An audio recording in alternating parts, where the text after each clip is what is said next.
Good evening. My name is Thomas Vicorn, and I'm an orthopedic surgeon partner with Bucks County Orthopedic Specialists, also medical director of the Ambulatory Surgery Center, Bucks County Surgical Suites. And I'm Dr. Kieran Cody. I am the senior most orthopedic surgeon at Bucks County Orthopedic Specialist. Yeah. So tell us about the big news, Dr. Cody. So we were just approved to be the second surgical center in the state to do outpatient total shoulders and the only surgical center in eastern Pennsylvania. So that is really big news. Wow, that's really exciting. Tell me about how all of this came to be, the outpatient shoulder replacements. Well, shoulder replacements are a procedure that I've been doing for years now, and traditionally they were done as an inpatient procedure where patients would spend even a few nights in the hospital. Well, that overnight stay has gotten shorter and shorter, and most of my patients were going home in one night stay. Over the last year, we've really seen a revolution where we've been able to discharge our patients to home on the same day, and now the next step of that evolution is to be able to do it at a surgical center and avoid the hospitalization entirely. Tell me, why is this such exciting news for the patients? Well, I think the patients get numerous benefits from an outpatient surgical procedure like a total shoulder. I think the main differences are going to be the patient experience, the environment, and the economics. For the experience, patients are at a place where all of the staff, all of the nurses are focused solely on them. All of the attention of the entire facility is based on the patients we're going to be treating. From a surgeon's point of view, the really wonderful thing about the surgery center is that all of the staff is hand-picked. We chose the nurses, we chose the administrators, and they all work for us and they all work for you, the patient. The next thing beyond the experience is the environment. Frankly, the environment is very well controlled at a surgery center. And frankly, people really worry about today COVID, but overall, any infectious disease, we can really help control that environment. And the last thing that is a clear-cut benefit to the patient is the economics. If you have a high deductible plan or if you have a high copay, it is less expensive to do surgery at a surgery center. That's amazing. Tell me about the whole approval process. Was it extremely rigorous? Oh, very rigorous process. So we had to track our outpatient and inpatient total shoulder results over several months.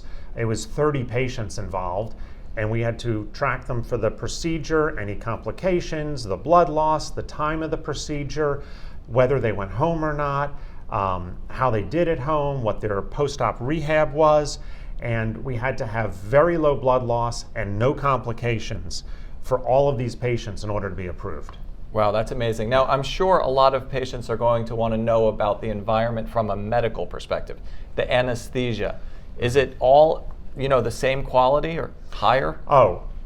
So with an outpatient procedure at a surgery center, first of all, the surgeon's the same, right? You or me, you do your procedures there, your hips and knees. So the surgeons are the same. As I mentioned earlier, the staff is handpicked, and so the last piece is anesthesia. We have also chosen an anesthesia group and an anesthesia provider who is particularly good at outpatient anesthesia. This is his sole focus. He loves to do outpatient cases, and he does everything he can to minimize patient pain, minimize patient's discomfort, and let them have a successful outpatient procedure. So I would say from a staff and medical point of view, there's no doubt that we provide an outstanding service. That's great. Have there been a lot of advances in pain control? Yeah, so with shoulders in particular, over even just the last few years, we've had tremendous improvements in the pain control, because that's what people are afraid of. Mm-hmm. They're like, I don't want to go home and find out that I'm in a lot of pain. They're really worried about it, and appropriately so. So over the last few years, there's been a big advances with interscalene blocks. So that's a nerve block the anesthesiologist puts into right above the shoulder, and they use a long-acting anesthesia called Exparel, And so it's a anesthetic like Marcaine, if you've heard of that, or bupivacaine, but it lasts 3 days. And that's really amazing. And it wears off gradually. So you go home with a numb arm. It feels really strange. It is a very strange feeling to be numb, but it doesn't hurt. And then that wears off gradually over 3 days. The majority of my patients take very, very little narcotics. They can control their pain with Tylenol and ibuprofen and maybe a rare occasional oxycodone, but very little narcotics. That's amazing. Now, tell me something. What does the process look like from the day, let's say, you see the patient in the office? And tell me the next steps, going through the surgery itself. Well, when I see a patient in the office, we sit down and we mutually decide to go on with surgery. You never have to have surgery. It is always a choice. It's the patient's shoulder, it's the patient's choice. So once we have mutually decided to go ahead with the surgery, then I'm going to have the patient talk to the scheduler. The scheduler will go over all the paperwork with them, sign all the consent forms. After that, we're going to have the patient see their consult, because patient safety is the most important thing we do. And so the patient does need to see their medical physician, and if they have a cardiologist or another specialist, they may need to see them. And we'll also have them see a dentist to get a panoramic x-ray to make sure there's no hidden infections in their teeth. All of that's based on patient safety. After that, we can schedule the surgery. That usually takes between 2 to 4 weeks, but we can do it in as few as 2 weeks if the patient can get all these appointments set up. And then how about, the day of surgery? Day of surgery, patient's going to come in maybe about an hour before surgery. They're going to meet with the anesthesia. They'll meet with the nursing team. They'll get that nerve block we talked about, and then we'll go into the operating room. The surgery takes a little over an hour, not much more. It's really not that long of a procedure. After the procedure, back out to the recovery room. Most people wake up and nausea is rarely a problem. I know that's another concern people have. Most people tolerate the anesthesia really well. And the great thing about shoulder surgery is that you're in a sling, but your legs are fine. You can walk, you can get around. So patients are able to walk out the door on the day of surgery, probably within 3 or 4 hours of walking in. Wow, that's amazing. And when people get home, what support is available for them there? And have you built upon Bucks County Surgical Suite's success in hip and knee replacement surgeries? Well, as Dr. Vickoren, you well know, you really helped pioneer the hip and knee replacements as an outpatient procedure, and we definitely are leveraging that knowledge that you have brought to us. When the patient goes home, they do have support, so they have to have a support person at home. I would not recommend this for somebody who lived alone, but I would want them to have somebody at home. That's a family member. We would also have visiting nurses and visiting physical therapists as they need to help take care of them both on the day of the surgery and even on the week or two after the surgery. But I haven't found patients have a lot of needs. Most of them, again, have been very comfortable. There are no dressing changes. You just take the dressing off after 1 week.